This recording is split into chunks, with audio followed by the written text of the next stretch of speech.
Hey family, let's talk about how to get ready for this Sunday at Pocosin Baptist Church. This past Sunday, we were in Matthew chapter 5, where Jesus talks to us about how to respond when we're mistreated. You know, you turn the other cheek, you give your cloak, you go the extra mile, you give to those who ask you. This Sunday, as we wrap up this chapter in Matthew's Gospel, this section of the Sermon on the Mount, Jesus is going to up the ante. It's not enough to respond a certain way when people mistreat you.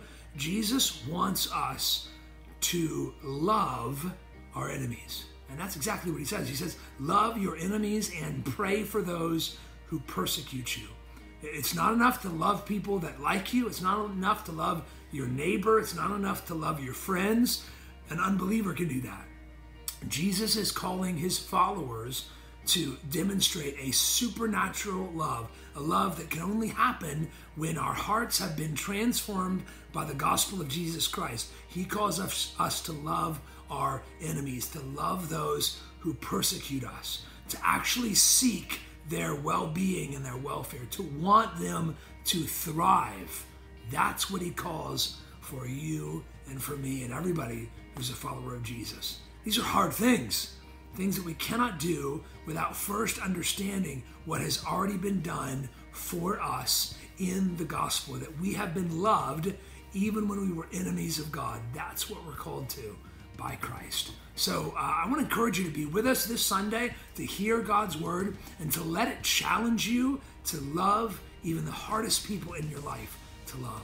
I want to remind you as well that every Sunday night at 5:30, we gather for table talk. It's about 30 minutes of formal gathering time.